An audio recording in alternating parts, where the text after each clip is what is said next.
Perang salib adalah sebutan bagi perang-perang agama di Asia Barat dan Eropa antara abad ke-11 sampai abad ke-17, yang disokong dan ada kalanya diarahkan oleh Gereja Katolik. Perang salib berbeda dari konflik-konflik keagamaan lainnya karena orang-orang yang ikut serta dalam perang ini meyakini perjuangan mereka sebagai laku silih demi beroleh ampunan atas dosa-dosa yang sudah mereka akui. Ruang lingkup istilah perang salib pun masih menjadi pokok perdebatan. Ada sejarawan yang berpendapat bahwa hanya ziarah-ziarah bersenjata ke Yerusalem sajalah yang dapat disebut perang salib. Tetapi ada pula sejarawan yang berpandangan bahwa perang salib adalah semua kampanye militer Katolik dengan iming-iming pahala rohani bagi orang-orang yang ikut berjuang, atau segala macam perang suci Katolik, atau setiap perang yang dicetuskan pihak Katolik dengan iming-iming pahala rohani sebagai ciri utama. Perang salib yang paling terkenal adalah perang-perang perebutan Tanah Suci melawan kaum Muslim di kawasan timur Mediterania antara tahun 1096 sampai tahun 1271. Sejak abad ke-12, ada pula perang salib melawan orang Moro Iberia, perang salib melawan Kekaisaran Turki Utsmaniyah, dan perang salib untuk maksud-maksud lain, termasuk untuk memerangi kaum pagan, memberantas kaum bidah, dan menuntaskan silang sengketa di antara pihak-pihak yang sama-sama beragama Kristen. Peta kawasan timur Mediterania pada tahun 1135 memperlihatkan wilayah yang dikuasai Laskar Salib dan daerah sekitarnya. Perang salib pertama kali dicetuskan oleh Paus Urbanus II pada tahun 1095 dalam sidang Konsili Clermont. Ia mengimbau hadirin untuk angkat senjata membantu Kaisar Romawi Timur melawan orang Turki Seljuk, dan untuk melakukan ziarah bersenjata ke Yerusalem. Imbauannya ditanggapi dengan penuh semangat oleh seluruh lapisan masyarakat Eropa Barat. Para sukarelawan dikukuhkan menjadi anggota Laskar Salib melalui pengikraran kaul di muka umum. Orang mengajukan diri lantaran didorong oleh niat yang berbeda-beda. Ada yang sekadar ingin pergi ke Yerusalem agar ikut terangkat beramai-ramai ke surga. Ada yang melakukannya demi bakti kepada majikan, ada yang hendak mencari ketenaran dan nama baik, dan ada pula yang bernafsu meraup keuntungan ekonomi maupun politik melalui keikutsertaannya. Laskar Salib mengasaskan 4 negara baru, yang lazim disebut Outremer, Tanah Sabrang, yakni negara Kabupaten Edesa, negara Kepangeranan Antiochia, negara Kerajaan Yerusalem, dan negara Kabupaten Tripoli. Laskar Salib pada akhirnya terdesak mundur sesudah hampir 2 abad bercokol di Tanah Suci. Akko, kota terakhir Laskar Salib di Tanah Suci, direbut kaum Muslim pada tahun 1291. Reconquista, penaklukan balik, perang Kristen Muslim di semenanjung Iberia, dinyatakan sebagai perang salib pada tahun 1123, dan berakhir dengan tumbangnya Emirat Granada pada tahun 1492. Perang Salib Utara yang menundukkan suku-suku pagan di kawasan timur laut Eropa ke bawah kekuasaan Jerman, Denmark, dan Swedia, dianggap sebagai perang salib sejak tahun 1147. Pada tahun 1199, Paus Innocentius III menjadi paus pertama yang memaklumkan perang salib politik untuk menundukkan penguasa-penguasa Kristen yang membandel. Perang salib dijadikan sarana memerangi kaum bidah di Lengadok sejak tahun 1208. Perang salib melawan kaum bidah berlanjut di Savoia serta Bohemia pada abad ke-15 dan dilancarkan terhadap kaum Protestan pada abad ke-16. Perang salib juga dilancarkan untuk membendung laju ekspansi Kekaisaran Turki Utsmaniyah pada pertengahan abad ke-14, dan baru berakhir dengan Perang Liga Suci pada tahun 1699. Selama masa reformasi Protestan dan kontra-reformasi pada abad ke-16, para sejarawan memandang perang-perang salib melalui kacamata keyakinan religius mereka masing-masing. Kaum Protestan memandangnya sebagai suatu wujud dari kejahatan kepausan, dan kaum Katolik memandangnya sebagai pemaksaan kekuatan demi kebaikan.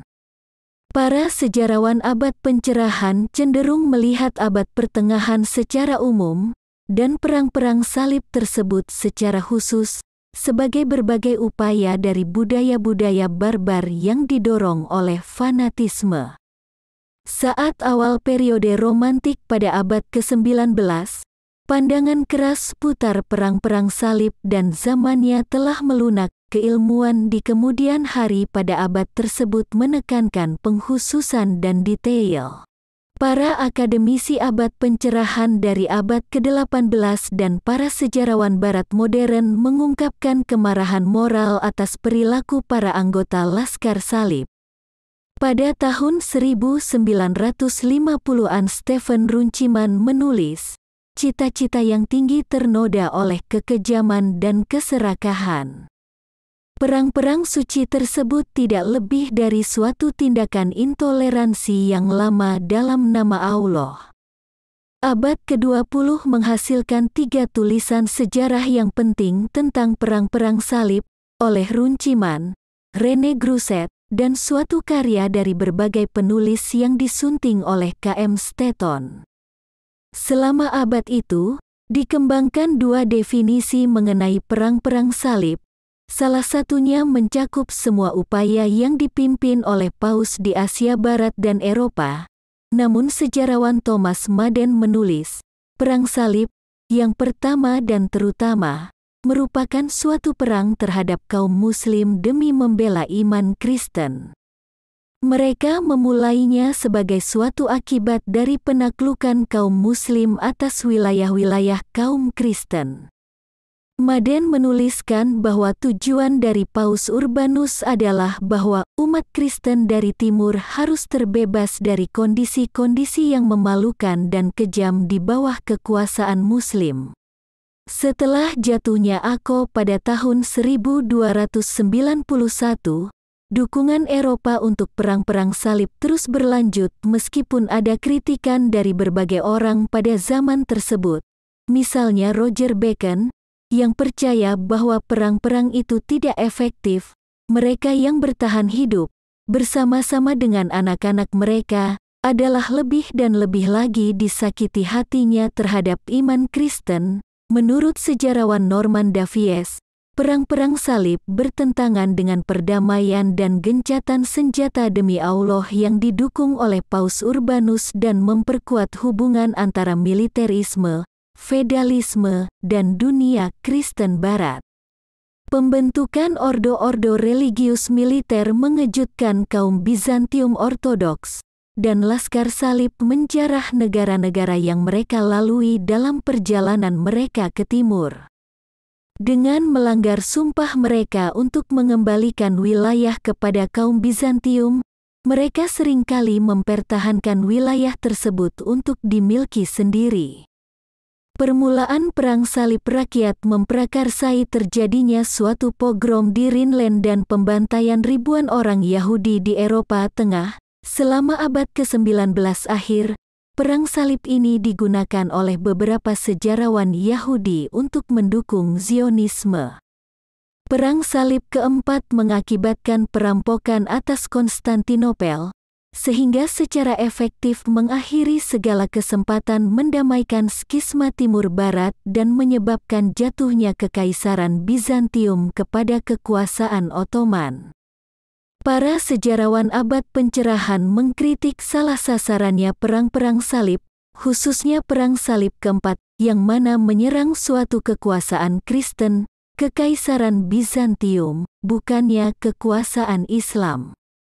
David Nicole menyebutkan kontroversi Perang Salib keempat dalam Pengkhianatan atas Bizantium karyanya, dan dalam The History of the Decline and Fall of the Roman Empire Edward Gibbon menuliskan bahwa upaya-upaya Laskar Salib akan lebih efektif jika memperbaiki negara-negara mereka sendiri. Pada tahun 1095 Paus Urbanus II di Roma menerima seorang utusan Kaisar Bizantium Alexius I dari Konstantinopel yang mencari bantuan darurat untuk menghadapi ancaman bangsa Turk. Paus tersebut bertindak segera dan melangsungkan suatu perang salib dengan tujuan mengamankan akses menuju tempat-tempat suci. Sejarawan Paul Everett Pearson mengatakan kalau ia juga berharap bahwa jika Laskar Salib membantu gereja timur dengan mengalahkan bangsa Turk, gereja akan bersatu kembali di bawah kepemimpinannya. Karena terinspirasi oleh khotbah Paus Urbanus II, Peter Sang Pertapa memimpin sebanyak 20.000 orang, sebagian besar petani, menuju Tanah Suci tak lama setelah Paskah tahun 1096-58, ketika mereka tiba di Jerman pada musim semi tahun 1096, kesatuan-kesatuan Laskar Salin memulai pembantaian Rhineland di kota Speyer, Worms, Mainz, dan Cologne. Kendati ada upaya-upaya oleh para uskup Katolik untuk melindungi orang-orang Yahudi. Para pemimpin utamanya misalnya Emicho dan Peter Sang Pertapa. Aktivitas anti-Yahudi ini memiliki kisaran yang luas, mulai dari kekerasan spontan secara terbatas sampai dengan serangan militer skala penuh terhadap komunitas-komunitas Yahudi di Mainz dan Cologne. Hal ini merupakan peristiwa besar pertama terkait kekerasan anti-Yahudi di Eropa, dan dikutip oleh kaum Zionis pada abad ke-19 sebagai kebutuhan akan suatu negara Yahudi. Ketika kelompok tersebut sampai di Kekaisaran Bizantium, Kaisar Alexius mendesak mereka agar menunggu para bangsawan Barat, tetapi mereka bersikeras untuk melanjutkan dan jatuh dalam suatu penyergapan oleh bangsa Turk di luar kota Nisia, di mana hanya sekitar 3.000 orang yang berhasil meloloskan diri. Laskar Salib yang resmi berangkat dari Perancis dan Italia pada bulan Agustus dan September tahun 1096. Sejumlah besar pasukan tersebut dibagi menjadi 4 bagian, yang mana melakukan perjalanan secara terpisah menuju Konstantinopel. Jika memperhitungkan orang-orang selain pejuang, pasukan Barat mungkin berjumlah sebanyak 100.000 orang. Para pasukan tersebut melakukan perjalanan ke arah timur lewat jalan darat menuju Konstantinopel, di mana mereka menerima sambutan kehati-hatian dari Sang Kaisar Bizantium. Pasukan utamanya, kebanyakan terdiri dari kesatria Norman dan Prancis di bawah kepemimpinan para baron, berjanji untuk mengembalikan wilayah-wilayah yang hilang kepada kekaisaran tersebut dan mereka berbaris menuju selatan melalui Anatolia. Para pemimpin perang salib pertama ini misalnya Godefroy dari Bouillon, Robert Cerdos, Hugh I dari Vermandois, Bautwin dari Boulogne, Tancred dari Hauteville, Raymond IV dari Toulouse, Bohemond dari Taranto, Robert II dari Flandria, dan Etienne, Comte Blois. Raja Prancis dan Heinrich keempat, Kaisar Romawi Suci, saat itu sedang dalam konflik dengan Sang Paus dan tidak ikut berpartisipasi. Laskar Salib awalnya berperang melawan bangsa Turk dalam pengepungan Antiokhia yang berlangsung cukup lama, dimulai sejak bulan Oktober tahun 1097 dan berakhir Juni tahun 1098.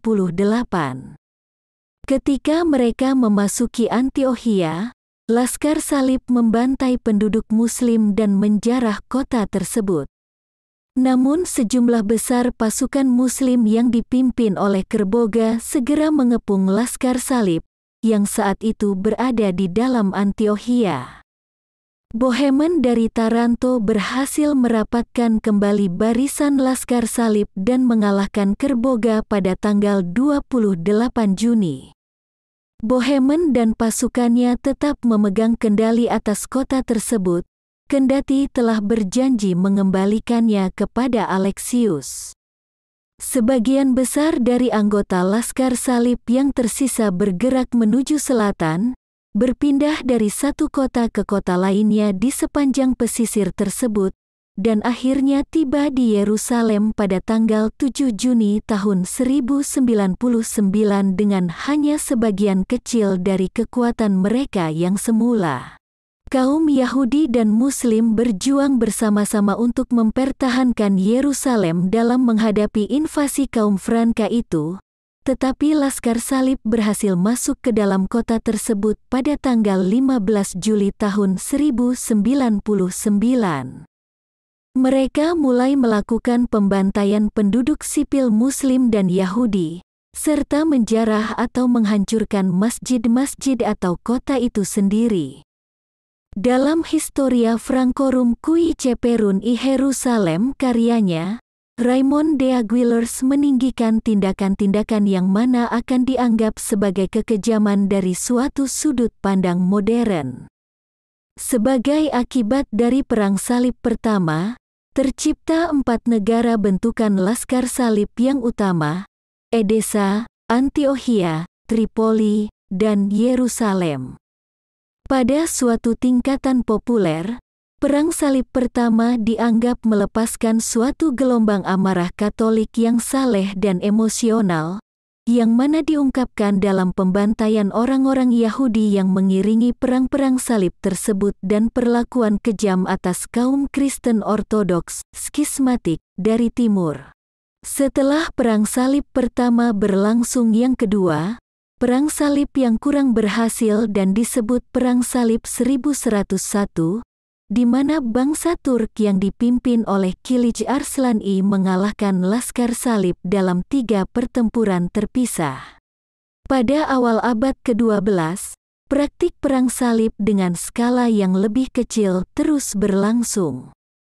Paus Kalistus II memaklumkan Perang Salib Venesia yang berlangsung pada tahun-tahun 1122 sampai tahun 1124, kunjungan Foul Quesvi, Comte Anjou, pada tahun 1120 dan 1129 serta Konrad III dari Jerman pada tahun 1124 menghasilkan pengakuan atas kesatria Templar oleh Paus Honorius II.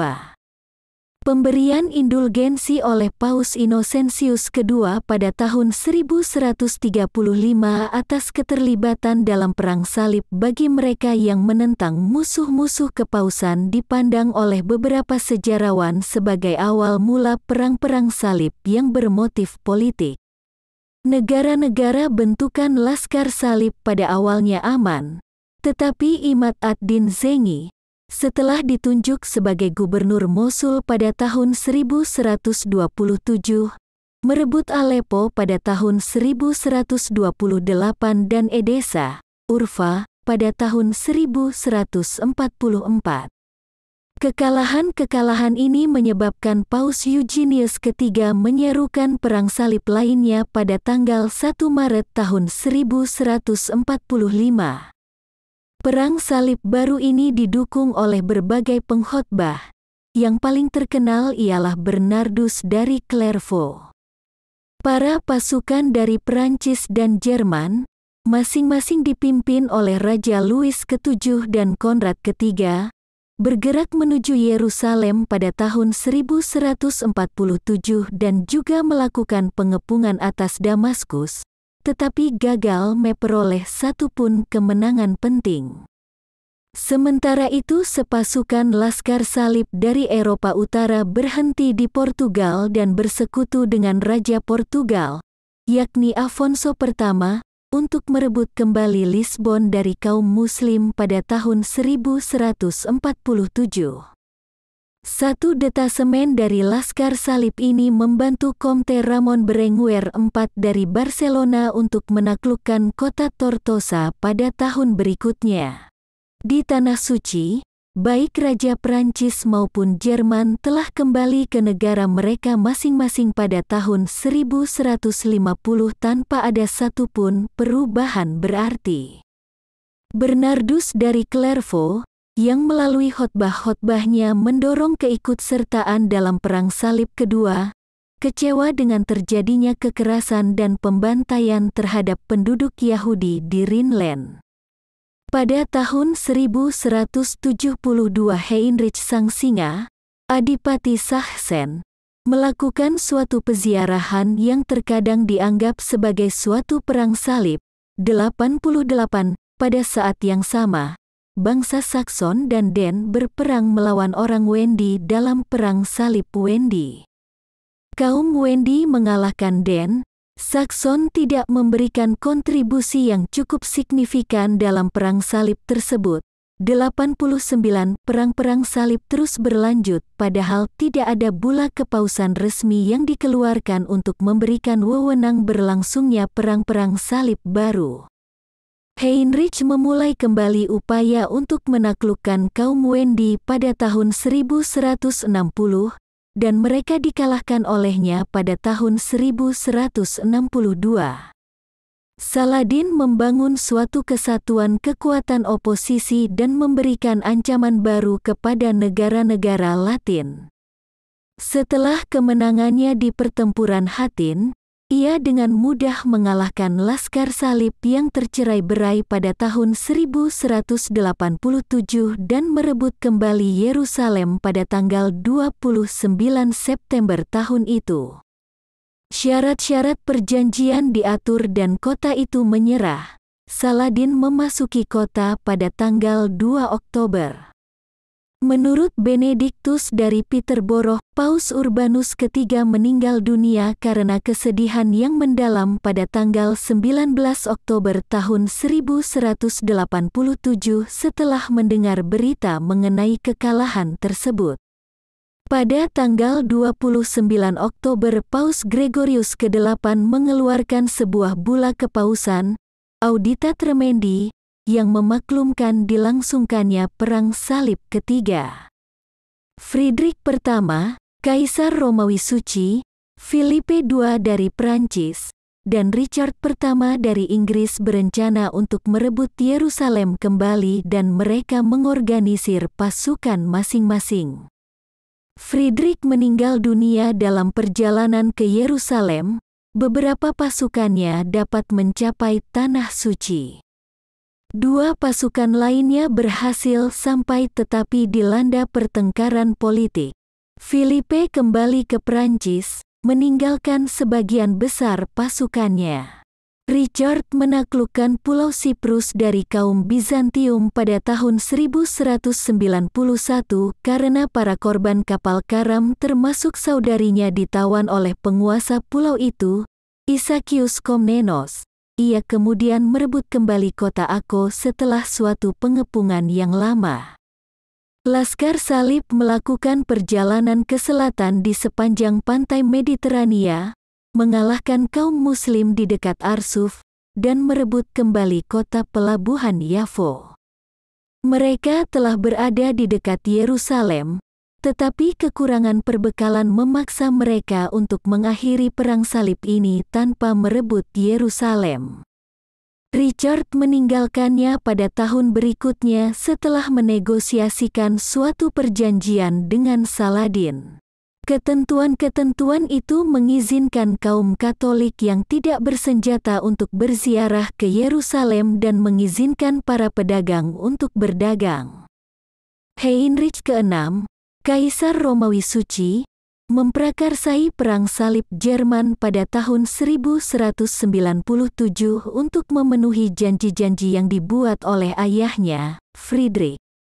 Dengan dipimpin oleh Konrad dari Wittelsbach, Uskup Agung Mainz, pasukan tersebut tiba di Akko dan merebut kota Sidon dan Beirut.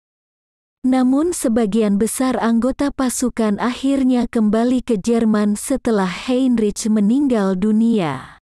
Ketika Paus Celestinus III menyerukan suatu perang salib terhadap kaum pagan di Eropa Utara pada tahun 1193, Uskup Berthold dari Hanover memimpin sejumlah besar pasukan untuk mengalahkannya dan ia meninggal dunia tahun 1198. Menanggapi kekalahan tersebut, Paus Innocentius III mengeluarkan sebuah bula kepausan yang menyatakan suatu perang salib terhadap etnis Livonia yang mana kebanyakan menganut paganisme. Albrecht von Buxtehude, setelah dikonsekrasi sebagai uskup pada tahun 1199, tiba pada tahun berikutnya dengan suatu kekuatan yang besar dan menjadikan Riga sebagai tahta keuskupannya pada tahun 1201. Pada tahun 1202 ia membentuk kesatria Livonian untuk membantunya mengkonversi kaum pagan ke dalam Katolikisme dan, yang lebih penting, untuk melindungi perdagangan Jerman. Etnis Livonia tersebut ditaklukkan dan dikonversi antara tahun 1202 dan 1209. Pada tahun 1217 Paus Honorius III menyatakan suatu perang salib terhadap orang Prusia. Dan pada tahun 1226 Konrad pertama dari Masivia memberikan Cemno kepada para kesatria Teutonik sebagai sebuah basis bagi perang salib ini. 102. Pada tahun 1236 para kesatria Livonia dikalahkan oleh orang Lituania di Saule. Dan pada tahun 1237 Paus Gregorius ke-9 menggabungkan sisa-sisa dari ordo militer tersebut ke dalam kesatria Teutonik sebagai ordo Livonian. Pada tahun 1249 para kesatria Teutonik menyelesaikan penaklukan mereka atas orang Prusia lama dan memerintahnya sebagai para lord dari Kaisar Jerman. Mereka kemudian menaklukkan dan mengkonversi orang Lituania, suatu proses yang berlangsung sampai tahun 1380-an. Ordo tersebut gagal menaklukkan bangsa Rusia Ortodoks, khususnya Republik Pskov dan Novgorod, dengan dukungan dari Paus Gregorius ke-9 sebagai bagian dari Perang Salib Utara. Pada tahun 1240 pasukan Novgorod mengalahkan bangsa Swedia dalam pertempuran Neva, dan 2 tahun kemudian mereka mengalahkan Ordo Livonian dalam pertempuran Dies.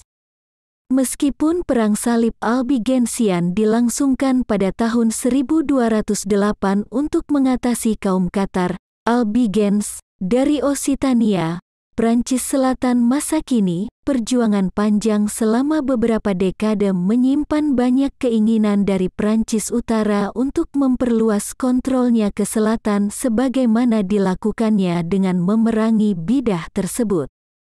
Kaum Katar akhirnya berhasil dihalau ke bawah tanah dan Prancis Selatan kehilangan kemerdekaannya. Pada tahun 1221 Paus Honorius III meminta Raja Andras II untuk mengatasi para bidat di Bosnia, dan pasukan Hungaria menanggapi tambahan permintaan kepausan pada tahun 1234 dan 1241, kampanye yang belakangan berakhir dengan adanya invasi Mongol di Hungaria pada tahun 1241. Gereja Bosnia merupakan Katolik secara teologis, tetapi skismanya dengan Gereja Katolik Roma berlangsung hingga melewati akhir abad pertengahan. Paus Innocentius III menyatakan bahwa suatu perang salib baru akan dimulai pada tahun 1217, dan ia menyelenggarakan Konsili Lateran IV pada tahun 1215. Sebagian besar anggota Laskar Salib ini berasal dari Jerman, Flandria, dan Frisia, dengan sejumlah besar pasukan dari Hungaria yang dipimpin oleh Andras II dan pasukan tambahan yang dipimpin oleh Adipati Luitpold V dari Austria. Andras dan Luitpold tiba di Akko pada bulan Oktober tahun 1217, namun hanya sedikit hasil yang dicapai dan Andras kembali ke Hungaria pada bulan Januari tahun 1218. Setelah kedatangan lebih banyak anggota Laskar Salib, Luitpold dan Raja Yerusalem Jin dari Brienne mengepung Damietta di Mesir. Mereka merebutnya pada bulan November tahun 1219. Upaya-upaya lanjutan oleh Pelagio Galvani, seorang legatus kepausan, untuk bergerak lebih jauh ke Mesir tidak membuahkan hasil. 118 karena diblokir oleh pasukan Sultan Ayyubiyah Al-Kamil. Laskar Salib terpaksa menyerah. Al-Kamil memaksa dikembalikannya Damietta, setuju untuk melakukan gencatan senjata selama 8 tahun, dan Laskar Salib meninggalkan Mesir.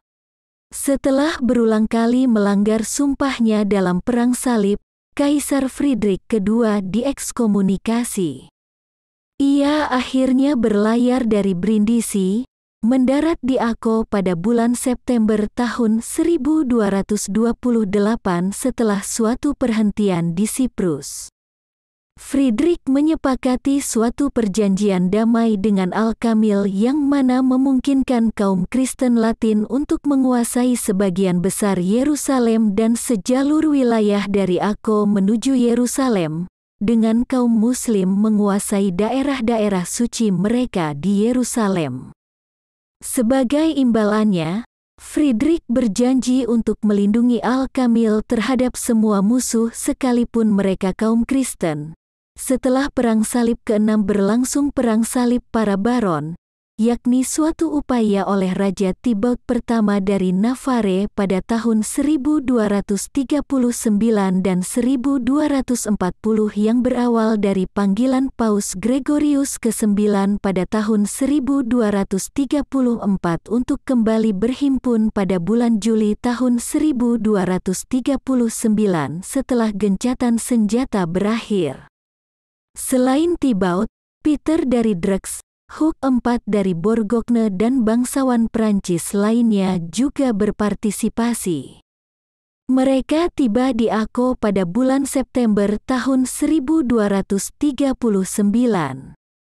Setelah suatu kekalahan pada bulan November di Gaza, Thibaut mengatur 2 perjanjian, satu perjanjian dengan kaum Ayyubiyah dari Damaskus dan perjanjian lainnya dengan kaum Ayyubiyah dari Mesir, yang mana mengembalikan wilayah kepada negara-negara yang tergabung dalam Perang Salib, tetapi menyebabkan ketidakpuasan di kalangan Laskar Salib.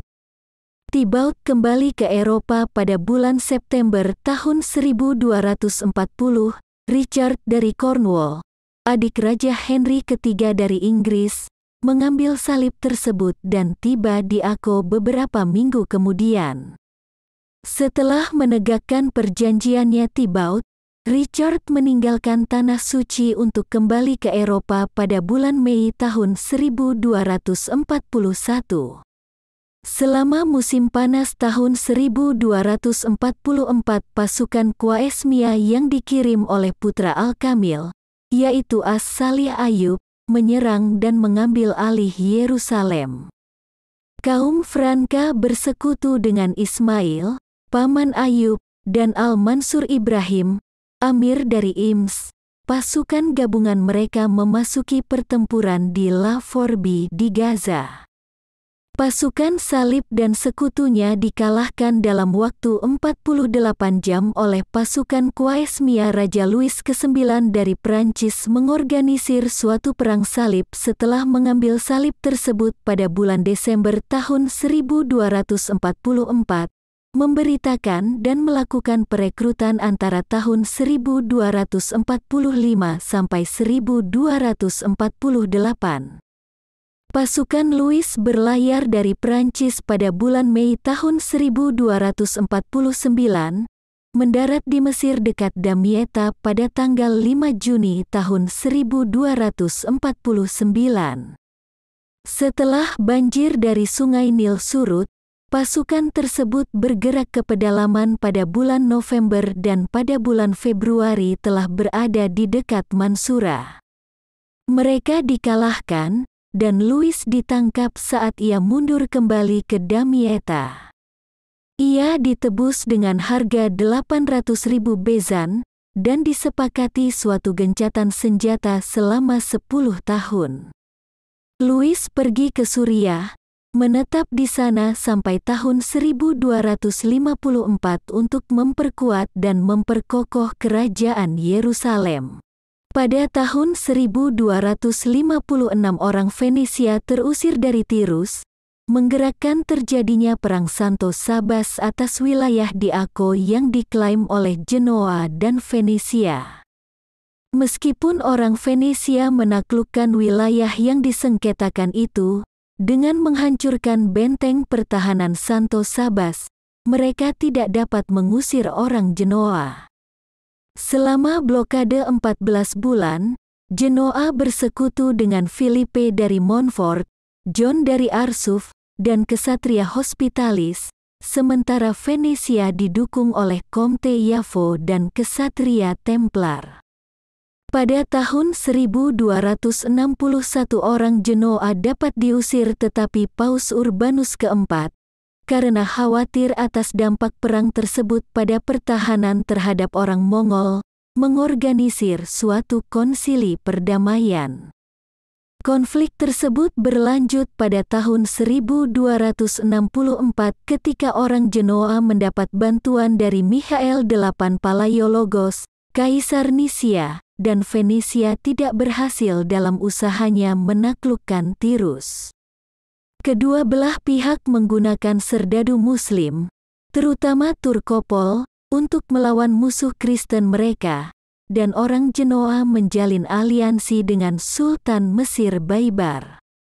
Perang ini secara signifikan mengganggu kemampuan kerajaan tersebut dalam menghadapi ancaman eksternal. Selain bangunan-bangunan keagamaan, kebanyakan bangunan berkubu di Akko dihancurkan. Pada satu titik, kota itu dikatakan tampak seperti telah dirusak oleh pasukan Muslim. Menurut Rotelin, yang melanjutkan sejarah karya William dari Tirus, 20.000 orang tewas dalam konflik tersebut, sementara negara-negara bentukan Laskar Salib sangat kekurangan prajurit. Perang ini berakhir pada tahun 1270, dan pada tahun 1288 Genoa mendapatkan kembali kawasannya di Akko. Pada tahun 1266 saudara Louis ke-9, Charles, merebut Sisilia yang sebelumnya menguasai sebagian daerah di Laut Adriatik Timur, yaitu Kerkyra, kota-kota Butrinto, Avlona, dan Suboto. Perjanjian Viterbo disepakati dengan pengasingan Bautwin kedua dari Konstantinopel dan Guillaume dari Villehartuin. Para ahli waris dari kedua pangeran Latin ini akan dinikahkan dengan anak-anak Charles, dan jika tidak ada ahli waris maka Charles akan memperoleh kepangeranan dan kekaisaran tersebut. Charles memalingkan perang salib saudaranya demi kepentingannya sendiri.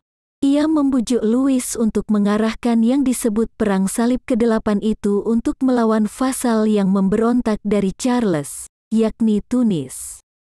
Namun wafatnya Louis, penyakit yang menyebar di kalangan Laskar Salib, dan badai yang menghancurkan armada kapalnya memaksa Charles untuk menunda rencana yang telah disusunnya atas Konstantinopel. Mikhael VIII Palaiologos khawatir dengan perang salib yang telah direncanakan Charles untuk memulihkan kekaisaran Latin, yang mana telah jatuh pada tahun 1261, dan terhadap ekspansi Charles di Mediterania. Rencana Charles tertunda karena Michael memulai negosiasi dengan Paus Gregorius ke-10 demi persatuan gereja-gereja Yunani dan Latin. Dalam Konsili Lyon II, Penyatuan gereja-gereja tersebut dideklarasikan sehingga Charles dan Philippe dari Courtenay terpaksa menjalin gencatan senjata dengan kaum Bizantium. Penyatuan ini nantinya terbukti tidak dapat diterima oleh kalangan Yunani. Michael juga mendanai Genoa untuk mendorong pemberontakan di wilayah-wilayah Italia Utara yang dikuasai Charles. Pada tahun 1268 Charles mengeksekusi Conradin, cicit Isabella dari Yerusalem dan pretender utama atas singgasana Yerusalem, ketika ia merebut Sisilia dari Kekaisaran Romawi Suci. Charles membeli hak penguasaan Yerusalem dari Maria dari Antiokhia, satu-satunya cucu yang masih hidup dari Ratu Isabella, sehingga menciptakan suatu klaim untuk menandingi hak III dari Siprus, cicit Isabella. Charles menghabiskan hidupnya dengan upaya-upaya untuk menghimpunkan suatu kekaisaran Mediterania. Ia dan Louis memandang diri mereka sebagai instrumen Allah untuk menegakkan kepausan. Louis ke-9 mengabaikan para penasihatnya sehingga pada tahun 1270 ia kembali menyerang bangsa Arab di Tunis. Cuacanya panas, dan pasukannya hancur oleh penyakit. Louis meninggal dunia, sehingga mengakhiri upaya besar yang terakhir untuk mengambil alih Tanah Suci, dari tahun 1265 sampai 1271. Para Mamluk yang dipimpin oleh Sultan Baibar mendesak kaum Franka ke beberapa pos pesisir kecil. Yang kemudian menjadi Edward pertama dari Inggris berjanji untuk ikut serta dengan Louis ke-9 dalam Perang Salib. Namun ia terlambat dan baru sampai di Afrika Utara pada bulan November tahun 1270. Setelah wafatnya Louis, Edward pergi ke Sisilia dan kemudian ke Akko pada bulan Mei tahun 1271. Bagaimanapun pasukannya kecil, dan ia tidak senang dengan gencatan senjata antara Baibar dan Raja Hug dari Yerusalem. Edward belajar dari kematian ayahnya dan suksesinya ke singgasana terjadi pada bulan Desember tahun 1272.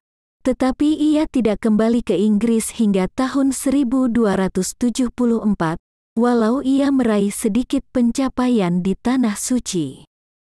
Konklav pada tahun 1281 yang memilih seorang paus Prancis, yaitu Paus Martinus keempat, membawa kekuasaan kepausan sepenuhnya ke lini belakang Charles. Ia berkampanye di Albania dan Achaia, namun tidak berhasil. Menjelang persiapan untuk melangsungkan perang salibnya, dengan 400 kapal yang membawa 27.000 kesatria berkuda, terhadap Konstantinopel. Mikhael VIII Palaiologos bersekutu dengan Pero III dari Aragon untuk memicu suatu pemberontakan, yang kemudian disebut Vespers Sisilia, di mana armada kapal Laskar Salib ditinggalkan dan dibakar. Orang-orang Sisilia mengangkat Pero sebagai raja, dan Wangsa Anjou Kapetia diasingkan dari Sisilia. Paus Martinus mengekskomunikasi Pero dan melangsungkan suatu perang salib terhadap Aragon sebelum Charles wafat pada tahun 1285, yang mana memungkinkan Henry II dari Siprus untuk merebut kembali Yerusalem.